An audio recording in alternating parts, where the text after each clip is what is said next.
Bienvenidos todos a un nuevo video en este canal.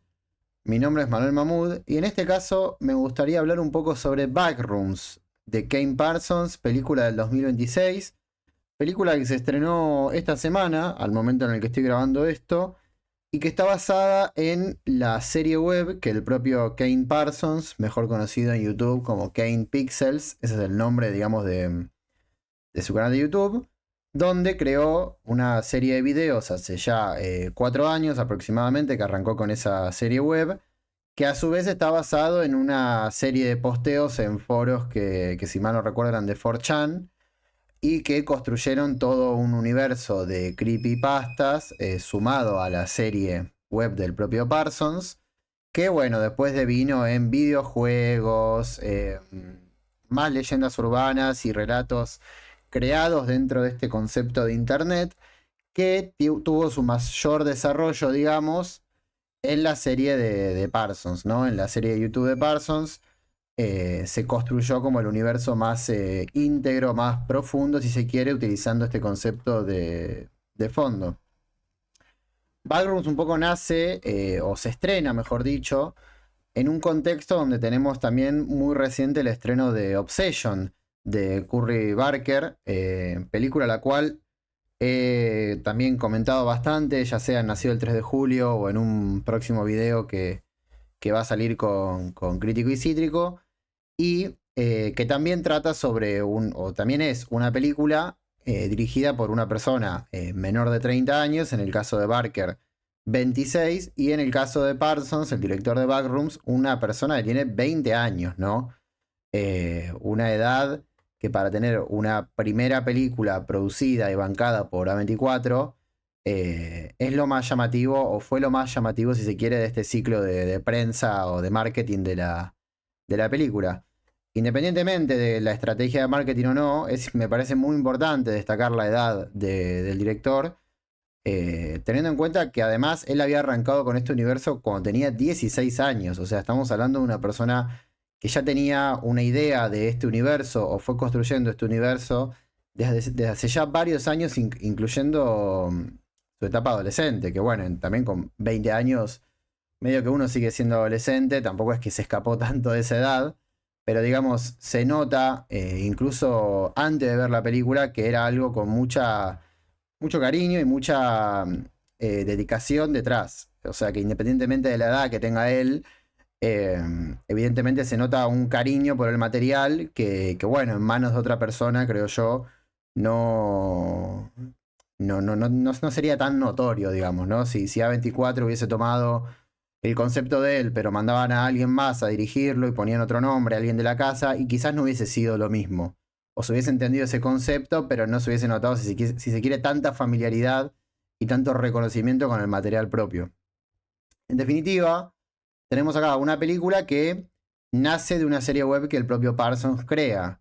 Lo cual, yo voy a decir una cosa, que es que antes de ver la película me vi la serie completa de videos, que es un poco complicado llamarlo serie, porque para mí no deja de ser más una colección de videos dentro de este concepto, dentro de este universo, que sí es verdad que construyen un lore, ¿no? Como que tenés que ir conectando puntos, pero que también es cierto que funcionan un poco más como ensayos individuales, cada pieza de video, que sí aportan un poco a esa construcción del universo, pero se pueden leer individualmente. No es algo cohesivo como una serie de televisión que arranca en un punto A y termina en un punto B. De hecho, lo que le pasa a la serie web es que no tiene final propiamente dicho, porque una vez confirmada la película le pidieron a Parsons que bueno, que no haga más videos porque se tenía que enfocar en la película y porque no querían que el desarrollo creativo se siga volcando en YouTube y sí se vuelque dentro de la película.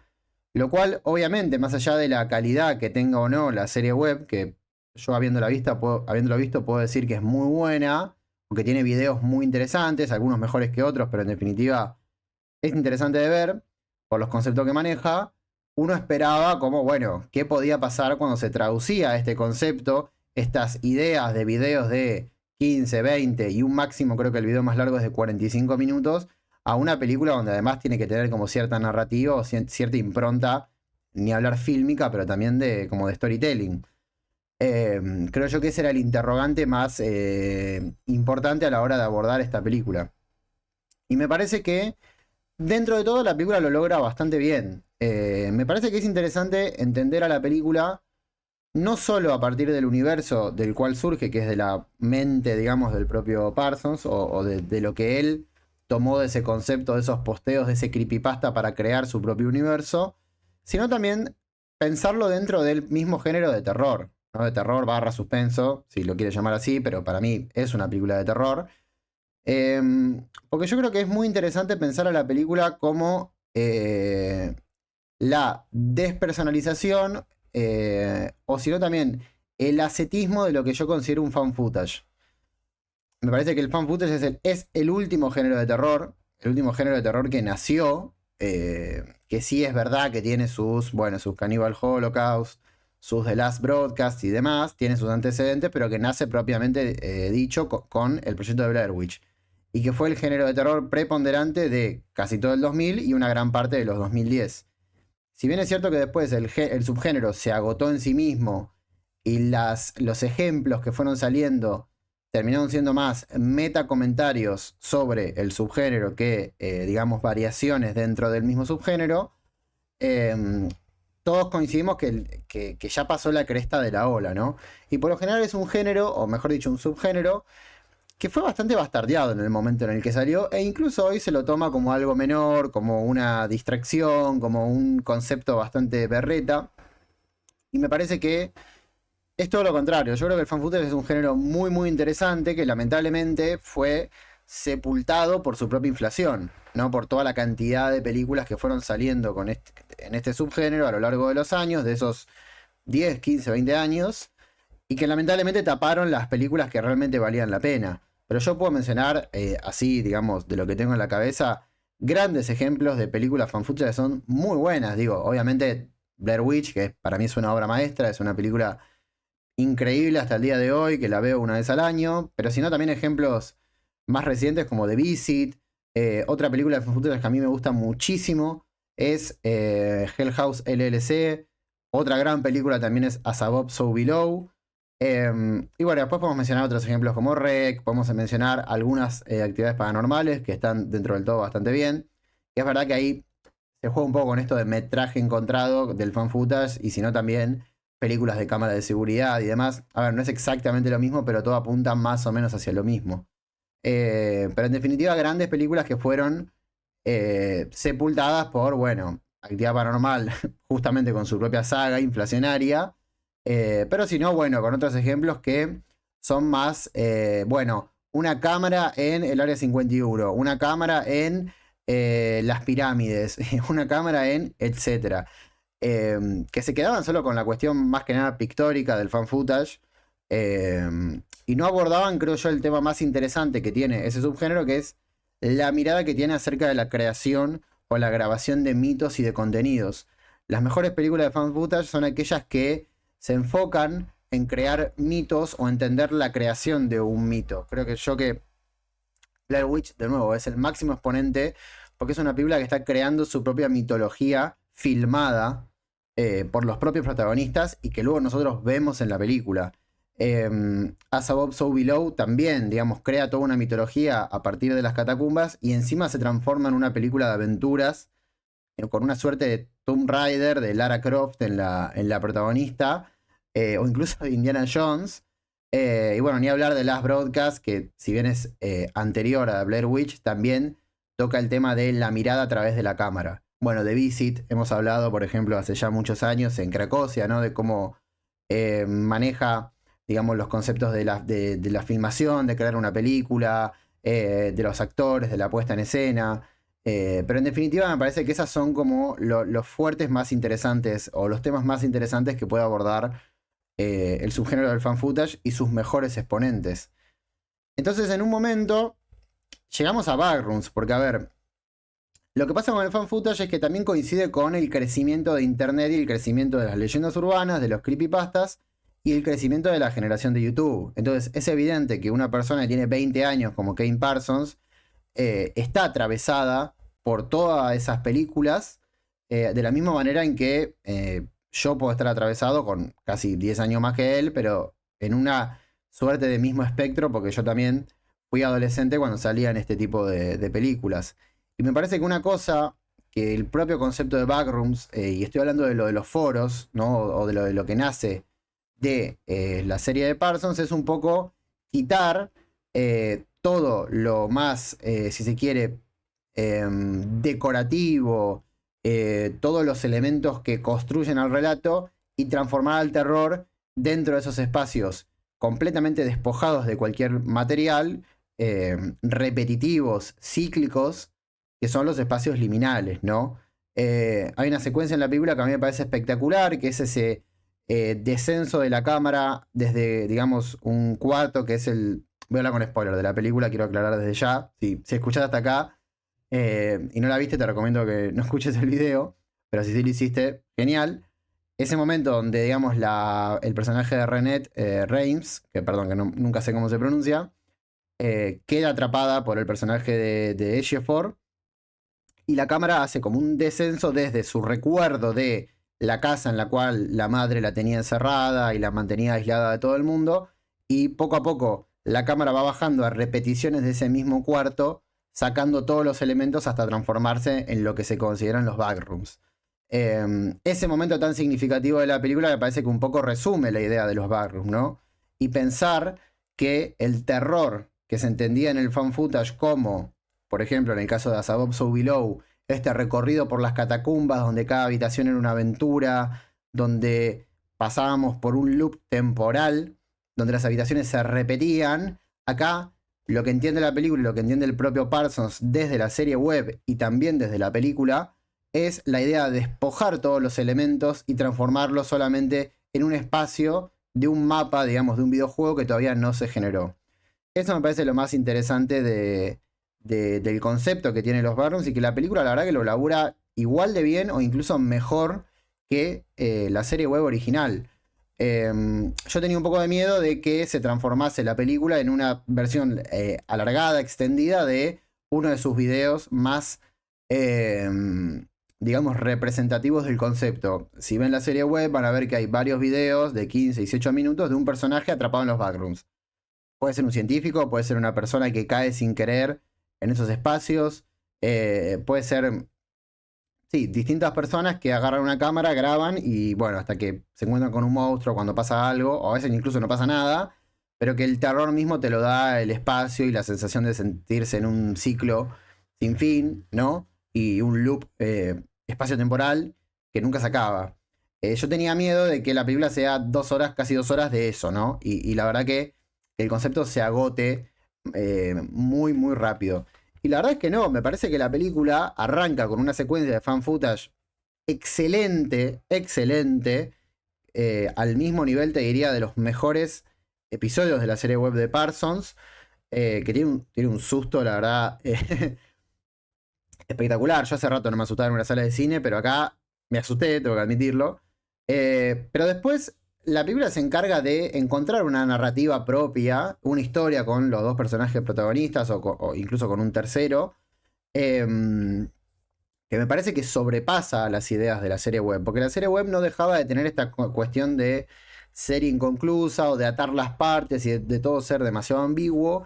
Me parece que acá se exploran otras capas, como por ejemplo el caso del trauma, de la angustia, de, digamos, estar atrapado por nuestros propios recuerdos y demás, que elevan el material original que el propio Parsons había creado.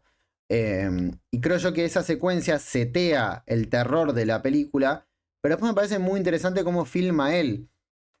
No solo lo que son los backrooms, digamos, sin ser ya found footage, sino una película, digamos, filmada con cámara fija, o bueno, con paneos y demás, pero no con metraje encontrado, no usando una cámara en mano, sino que la película se transforma más bien en una película con planos bastante ominosos al estilo Oz Perkins, ¿no? Usando muchos grandes angulares, generando espacios gigantescos o sintiendo que los personajes en los cuartos en los que están o en los lugares donde viven están siendo como consumidos por su propio entorno. Digo, ellos quedan como muy chiquitos delante de todo lo que es los espacios en los que están teniendo, por ejemplo, una conversación.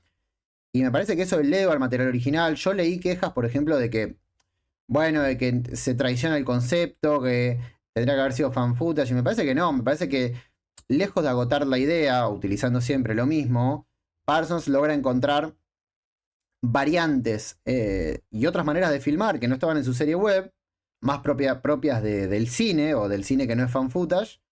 Y creo que yo que le sale muy bien. Digo, hay secuencias de terror, hay secuencias de suspenso dentro de los backrooms, por ejemplo, que están filmados de esta manera.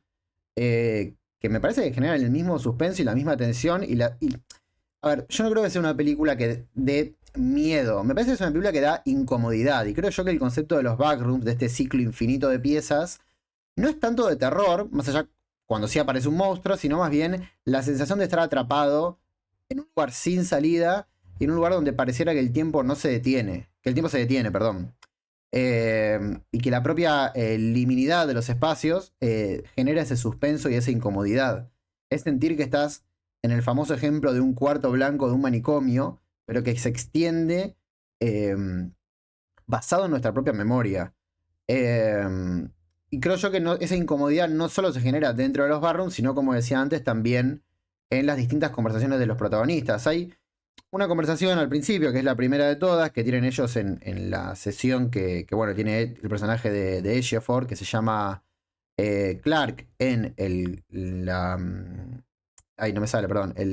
Sí, la casa de su psicóloga, vamos a decirlo, que es Mary Klein, el personaje, que está filmada de la misma manera. Y yo cuando la veía decía, ok, ¿cómo va a filmar una conversación plano contra plano? O mejor dicho, una conversación entre dos personas, que siempre es como una prueba de fuego para un primer director, entendiendo ver cómo se filma una conversación para que no sea monótona. Y yo cuando la estaba viendo, decía, a ver, es un plano contra plano, bastante simple y en cierto punto repetitivo.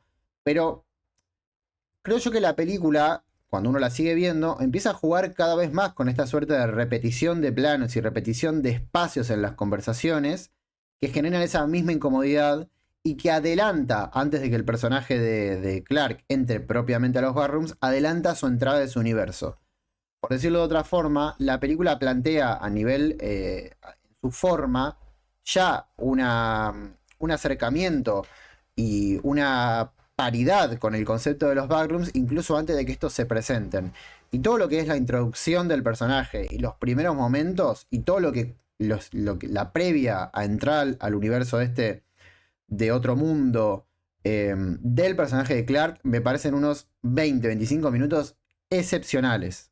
Excepcionales.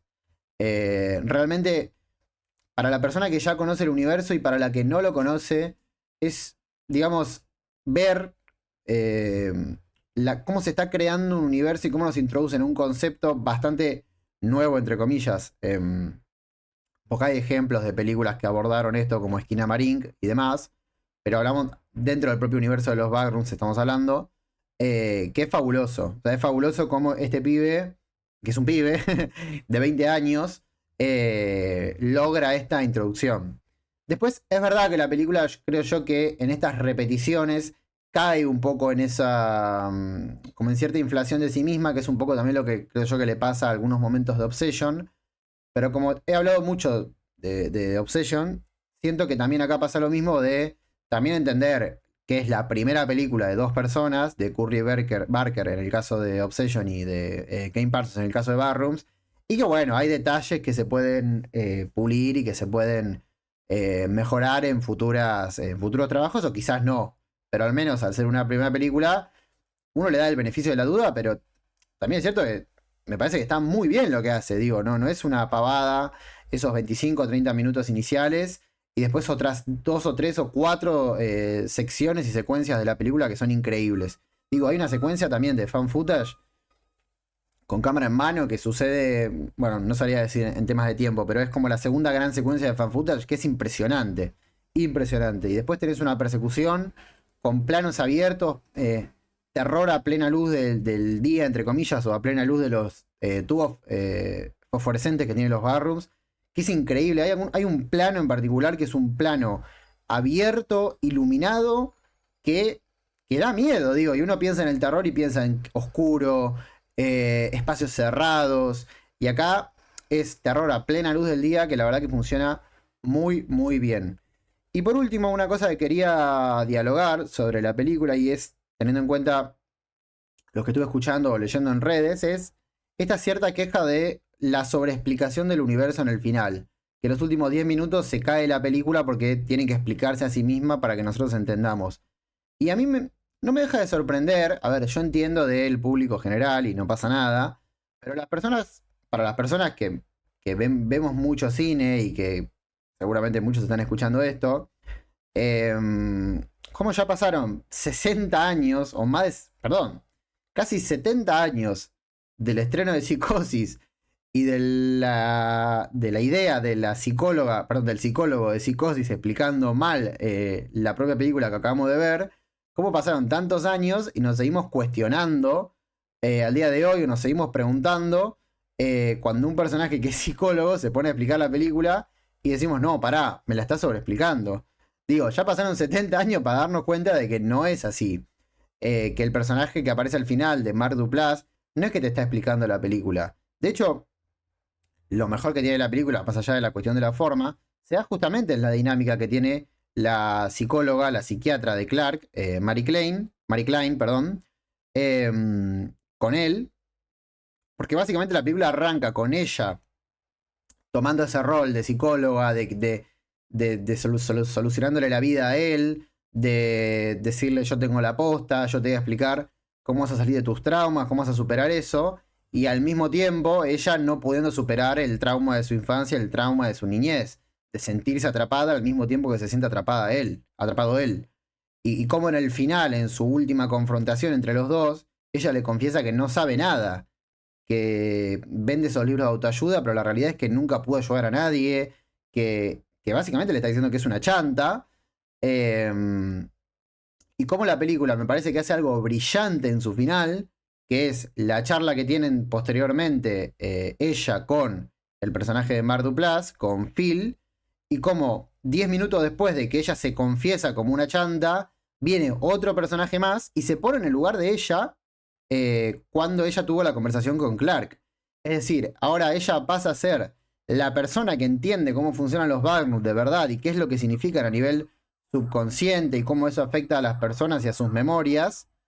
Y el personaje de Phil, un personaje que supuestamente viene estudiando, investigando este tema hace ya varios años y se cree en una posición superior moralmente y científicamente y también a nivel, digamos, de comprensión de los Barrooms superior a ella. Y es todo lo contrario. Y justamente esa secuencia final donde ella ya está atrapado, sus memorias ya están atrapadas mientras él sigue hablando, tratando de explicarle algo a ella, es la mayor evidencia que está poniendo Parsons en escena de que el personaje de él tampoco entiende nada. Y digo, esa inversión de roles también está muy bien sostenida con el juego de disfraces que hacen el personaje de Clark y el personaje de Mary en sus sesiones de terapia, que también se repite al final cuando están atrapados o cuando él la secuestra dentro de los barrooms. Entonces digo, me parece que es mucho más interesante esa dinámica entre estos tres personajes eh, para charlarla, digo, para analizarlo un poco fuera de lo superficial y de considerar que es una mera sobreexplicación de la trama y de cómo funciona esto. Porque la realidad es que los que terminan de entender cómo funcionan son los que terminan atrapados dentro de ahí. En el caso de Clark, y bueno, su posterior muerte, y en el caso de ella, en ese final, con esos planos tan trágicos del clon, bueno, de las memorias de ella y demás. Así que la verdad que me parece una película bastante sólida y que me agarró muy desprevenido, incluso habiendo visto el material original, y que me parece bastante interesante dentro de lo que es este nuevo universo o este nuevo comienzo de las películas fan footage, ¿no? La película fan footage que no solo juega con ese formato, sino que se atreve a jugar con otros formatos y que empieza a plantear nuevas lógicas que hasta el momento se habían visto en muy pocas películas y no de esta manera, inclusive en las películas que tuvimos de esta índole, no como el caso que ya mencioné de Skinamarink. Así que la verdad que Me parece una muy buena película. Obviamente tiene sus cosas, tiene sus diálogos que uno podría decir, bueno, se pueden pulir un poco más y etcétera. Pero como decía antes, teniendo en cuenta que es una película de 20 años, de un pibe de 20 años, le damos, si se quiere, el beneficio de la duda para, o confiando en que estas cosas se van a pulir más o no en el futuro. Así que bueno, nada, espero que la puedan ver. La verdad que es una experiencia única para ver en cines. Nunca, es la primera vez que me toca ver una película así en sala, donde la gente, yo creo que mucho no le gustó, esperando otra cosa, porque la verdad que es un estreno bastante atípico y bastante curioso para ver en una sala de cine con un estreno o una tirada bastante mainstream de parte de, bueno, de A24 y demás. Así que bueno, vamos a dejarlo por acá. Espero que les haya gustado el video. Y si tienen alguna opinión de la película, algo que quieran debatir, lo pueden dejar en los comentarios. Así que nuevamente les agradezco por estar acá y por escucharme en este canal. Y nos estaremos viendo la próxima vez. Saludos.